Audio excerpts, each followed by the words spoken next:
회사가 전쟁터라고? 밖은 지옥이야. 누구나 한 번쯤 퇴사를 생각해보지만 돈 떨어지면 어떡해? 사업 실패하고 다시 취업 안 되면? 이직했는데 거기도 별로면 어떡하지? 그렇게 망설이다가 결국 다시 출근하게 됩니다. 저도 퇴사를 망설이다 출근하는 삶을 반복했습니다. 하지만 결국 퇴사를 선택했죠. 그리고 현재 지옥이라 불리는 회사 밖에서 5년째 생존 중입니다. 안녕하세요. 깨달음맨입니다. 오늘은 제 퇴사 이야기를 해드릴게요. 저는 2016년 한 화장품 회사에 영업직으로 들어가게 됩니다. 열정 가득한 신입사원이었지만 누구나 그렇듯 야근과 업무 스트레스를 온몸으로 받게 돼요. 그리고 6개월도 안 돼서 어떻게 하면 오늘도 팀장에게 이름이 안 불릴 수 있을까를 최대 고민으로 삼는 어엿한 회사원이 됩니다. 그렇게 1년 정도 지나니까 점점 무기력해지더라고요. 처음에는 지금 하는 일이 나랑 안 맞아서 그러는 건가 싶어서 부서도 옮겨봤어요. 하지만 1년 지나니까 똑같아지더라고요. 슬슬 불안해지기 시작해요. 이대로 계속 똑같으면 어떡하지? 그럼 내 미래는 어떻게 되는 걸까? 취업만 하면 모든 것이 완벽해질 것 같았는데 그건 제 착각이더라고요. 그러다 입사 3년차 정도 됐을 때 일이 터집니다. 평소처럼 회사에서 일하고 있는데 갑자기 가슴이 답답하고 숨이 안 쉬어지더라고요. 소위 겁나 당황했습니다. 이러다 죽는 거 아니야? 라는 생각이 들더라고요. 그래서 회사 일이고 뭐고 밖으로 뛰쳐나왔습니다. 그리고 왜 그랬는지 마냥 1시간 정도를 무작정 걷기 시작해요. 다행히 금방 몸은 괜찮아졌지만 제 마음속에서 경고음이 들리더라고요. 너 계속 이러다 골로 간다잉? 그때 제 삶을 좀 되돌아보게 됐던 것 같아요. 그러다 결국 생각이 든 게 나는 화장품에 관심도 없고 이 일에 전혀 흥미가 없구나. 난 그럼 여기 왜 다닌 거지? 돈 벌려고? 근데 봐봐. 인생에서 내가 일에 투자하는 시간이 적어도 3분의 1인데 단지 돈 벌려고 꾸역꾸역 버티면서 인생의 3분의 1을 보내는 게 맞아?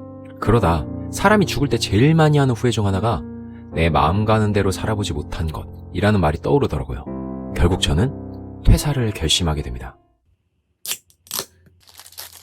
근데 막상 관두려고 보니까 쉽지 않더라고요. 결혼을 앞둔 여자친구, 부모님, 매달 나가는 돈, 수많은 걱정이 저를 망설이게 했어요. 하지만 이렇게까지 마음먹었는데 그냥 강행하기로 해요. 여자친구와 부모님을 설득했고 소비도 조금씩 줄이면서 약 8개월 정도 퇴사를 위한 준비를 하게 됩니다. 그리고 2019년 7월 약 3년 반 정도의 회사 생활을 마치고 저는 퇴사를 합니다. 안녕히 계세요, 여러분. 퇴사하는 날 한 오전 11시쯤 인사 돌고 회사 밖을 나왔는데 생각보다 별거 없더라고요. 그냥 좀 일찍 집에 가는 기분이었고 무엇보다 밖은 내가 퇴사를 하든 말든 잘 돌아가고 있더라고요. 퇴사 후에 한 1, 2주 정도는 실감이 안 났어요. 그러다 퇴직금이 찍힌 통장을 보고 나 퇴사했구나 라는 실감이 났던 것 같아요. 드디어 회사 밖에서의 삶이 시작됩니다. 웃긴 게 처음부터 삐걱대기 시작해요. 먼저 돈이 빵꾸가 나기 시작합니다. 버는 것보다 나가는 게 많아진 거죠. 퇴사 전에 나름 계획했던 것들이 20%도 실현이 안 되더라고요. 역시 인생은 실전이었습니다. 저는 퇴사 후 뮤지컬 배우에 도전을 했거든요. 신인 뮤지컬 배우이다 보니 아무래도 돈을 잘 못 벌 것 같아서 쿠팡플렉스를 부업으로 했습니다.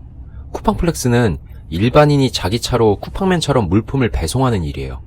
이거 하겠다고 450 정도 주고 뒷좌석도 없는 레이도 구매했어요. 물건 많이 싣고 다니려고. 그래서 그런지 초반에는 수입이 괜찮았습니다. 근데 점점 하는 사람이 많아지더니 수입이 줄더라고요. 그래서 줄어든 수입을 메꾸려고 야간 배송까지 뛰게 돼요. 당시 쿠팡플렉스가 주간, 야간, 새벽에 있었거든요. 그러다 보니 제 하루가 어떻게 돌아갔냐면 낮에는 연습하거나 쿠팡플렉스, 밤에도 쿠팡플렉스를 하게 돼요. 야간이 거의 집에 오면 새벽 4시에서 5시 정도 됐거든요.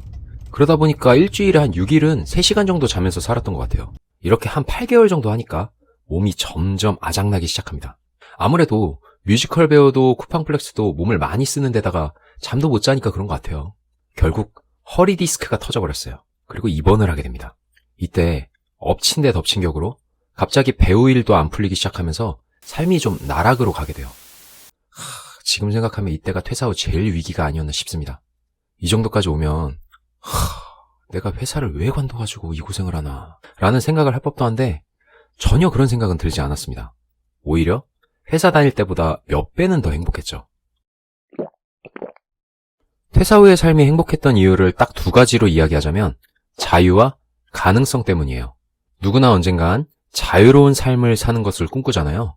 그리고 그 자유로운 삶 중 하나가 원하는 것을 선택하면서 사는 것이고요. 만약 다른 것도 아니고 내가 원하는 직업을 선택해서 살 수 있다면 그만큼 자유로운 삶도 없다고 생각합니다. 저는 뮤지컬 배우라는 직업을 원했고 이를 선택해서 살아가는 자유를 누렸습니다. 그리고 이 사실은 저에게 매우 큰 행복감을 줬죠. 물론 저처럼 아직 경제적 자유가 없는 사람이라면 부업을 하는 삶을 살아야 하죠. 때로는 몸이 혹사되기도 하고요. 하지만 자유엔 책임이 존재한다는 말이 있잖아요. 이것이 내 자유로운 삶을 위한 책임이라고 생각하면 기꺼이 받아들이게 되는 것 같습니다. 두 번째로 가능성입니다. 회사에 있을 때 제 가능성은 두 가지 정도였어요. 승진 또는 이직. 이는 제 퇴사의 결정적 이유였던 미래에 대한 불안감을 해소하기에는 역부족처럼 느껴졌습니다. 실제로 저는 허리 디스크로 입원했던 것을 계기로 스마트 스토어, 유튜브 및 개인 창업 등 여러 가지 일에 조금씩 도전을 시작하게 됩니다. 물론 회사를 다니면서도 다양한 도전을 할 수 있습니다. 하지만 저는 사람은 유한하다 생각해요.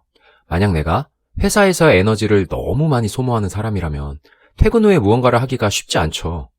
이럴 때 나 자신을 채찍질 해봤자 집중하기도 성과 내기도 쉽지 않고요. 오히려 자신을 자책하게 되고 자존감만 떨어질 수 있다고 생각합니다. 이럴 때 무언가 도전을 하고 싶다면 퇴사든 이직이든 결단이 필요하겠죠. 정리하면 퇴사 후 몸은 힘들었지만 자유롭고 가능성 있는 삶을 살고 있다 라고 말씀드릴 수 있겠네요. 근데 이렇게 말씀드리고 보니까 제가 퇴사 후 행복하게만 사는 것 같이 말한 것 같아요. 하지만 그건 전혀 아니랍니다. 현재 저는 뮤지컬 배우를 그만두고 다른 삶을 살고 있습니다. 여전히 몸은 힘들고 아직도 밤에 누우면 미래에 대한 불안감에 잠을 설치곤 해요. 하지만 자유와 가능성이라는 행복의 열쇠를 꼭 쥐고 내 인생의 주인은 나라는 생각으로 살고 있어요. 그리고 이렇게 계속 노력하다 보면 언젠가 빛을 보리라는 확신이 있습니다. 오늘의 제 이야기가 여러분 당장 퇴사하십시오 는 아니에요. 이건 저의 이야기일 뿐이니까요. 제가 튕겨져 나왔을 뿐 오히려 어떤 분은 월급이라는 안정성을 기반으로 저보다 멋진 삶을 계획하실 수도 있고요. 제가 이번 영상을 통해 드리고 싶은 말씀은 그냥 회사 밖이 생각보다 지옥은 아닐 수 있다. 걱정한 것만큼 나쁘지 않게 살아가는 저 같은 삶도 있다라는 거예요. 그러니 지금 한계에 도달한 분들이 계시다면 자신을 믿고 마음의 소리를 따라가는 용기를 내보시는 것도 좋지 않을까라는 생각을 합니다. 퇴사를 고민하시든 하지 않으시든 여러분의 삶에 자유와 평안이 가득하길 바랍니다. 항상 제가 여러분의 삶을 응원하겠습니다. 오늘도 부족한 이야기 들어주셔서 감사드립니다. 제 이야기가 마음에 드셨다면 구독, 좋아요, 댓글 부탁드립니다. 감사합니다. 깨달음맨이었습니다.